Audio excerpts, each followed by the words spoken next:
In January of this year, U.S. Special Forces flew into Venezuela and captured Nicolas Maduro.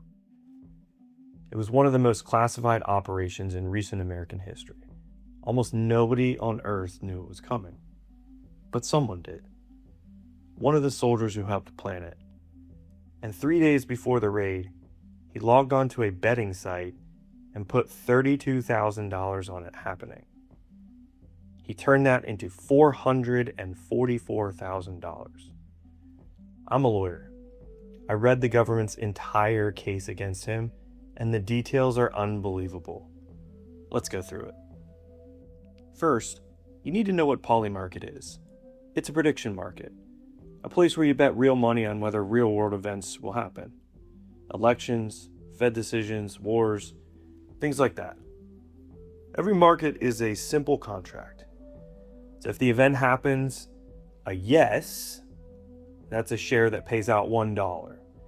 If it doesn't happen, it pays $0.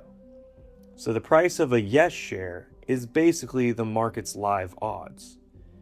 So back in December, Polymarket had a contract called Maduro out by January 31st, 2026. And the market was skeptical. A yes share was trading around 7 cents. Essentially, the market was saying a 7% chance that that's going to happen. Which was reasonable, because Maduro had survived coups, sanctions, indictments, so betting on him being gone in a month looked like lighting money on fire. Unless you personally knew that the United States military was about to remove him. Which brings us to Master Sergeant Gannon Van Dyke. Van Dyke had been in Army Special Forces since 2008, almost 2 decades. Base at Fort Bragg, assigned to Special Operations Command, Western Hemisphere. According to the CFTC's complaint, he wasn't just aware of the Maduro operation, he helped plan and execute it. The government even had a code name, Operation Absolute Resolve. On December 8th, he sat through a classified information security briefing and signed a non-disclosure agreement. The NDA said any classified information was, quote, the property of the government of the United States. Now here's my favorite detail in the entire complaint, and it tells you the government has his cloud accounts. Because a month earlier, Van Dyke had uploaded a screenshot to his Google account, a screenshot of an AI chatbot answer. He asked the AI whether Special Forces operations are public information. The answer he saved was no. Operational details are, quote, consistently withheld to protect national security interests. Remember that. Because in a fraud case, the government has to show you knew the information wasn't public. He researched it and he saved the receipts. So here's the timeline, straight from the filing. December 24th, 10 days before the raid, Van Dyke first tries to open an account at a regulated U.S. exchange that also listed Venezuela contracts. It doesn't work. He contacts their customer support chat on December 26th, then again on the 27th, and again on the 28th, 3 days in a row. The man could not get verified fast enough, so he pivots. December 26th, he moves $35,000 from his personal bank into an old crypto exchange account that had been dormant for at least a year. On the same day, he creates a Polymarket profile, username, quote, burdensome mix. Then he starts buying. December 30th, about 15,000 yes shares on Maduro out by January 31st. January 1st, 73,000 more. January 2nd, in the morning, he adds another 90,000 shares, and then sometime between 8:30 and 10 p.m. that night, 250,000 more shares in 3 different transactions. So think about what that evening buy means. The raid happened in the early morning hours of January 3rd. He was loading up hours before Wheels Up on an operation he helped plan. So all in, 436,000 shares at an average of 7.4 cents. So total cost on that was $32,500. At 4:21 a.m. on January 3rd, President Trump announced Maduro's capture on social media. So the S-shares went from 37 cents to 95 cents in 4 minutes. By 7:14 a.m., the contract resolved yes. Van Dyke shares paid out $1 each. So $404,000 in profit on the Maduro contract, plus $5,000 more on 3 other Venezuela markets he'd also bet. Now, if you've watched any of these cases, you know that money is where they got you. On January 15th, Van Dyke converted everything to cash, $444,209, and he wired it to his personal bank account. His personal bank account, under his own name. 2 weeks after making a 13x return on a classified military operation on a blockchain where every single transaction is public forever. That's the irony of doing this on a prediction market.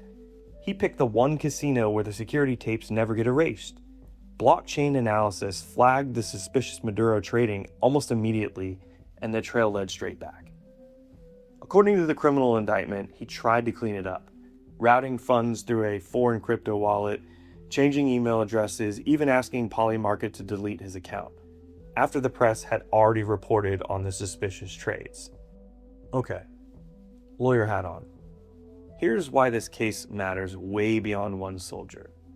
Your first instinct is probably insider trading. But classic insider trading law, the stuff you've seen in the movies, is securities law, stocks. Polymarket contracts are not stocks. So the CFTC is using a different weapon. Their complaint argues that these event contracts are swaps under the Commodity Exchange Act because they pay out based on an event with economic consequences. Maduro's removal moves oil prices, Venezuelan bonds, the bolivar. And if they're swaps, a Dodd-Frank provision from 2010 kicks in, one that almost no one has ever been charged under. It makes it illegal for any federal employee to trade on non-public government information. There's even a second provision covering anyone who misappropriates government information to trade. On top of the CFTC's civil case, federal prosecutors in Manhattan filed parallel criminal charges: wire fraud, commodities fraud, money laundering, civil and criminal, same conduct at the same time. That's the standard playbook, and it means he's fighting on 2 fronts. But here's the fight to watch. His lawyers can argue a Maduro contract is a bet, not a swap. And if a court agrees, it doesn't just save Van Dyke. It blows a hole in the CFTC's authority over prediction markets entirely.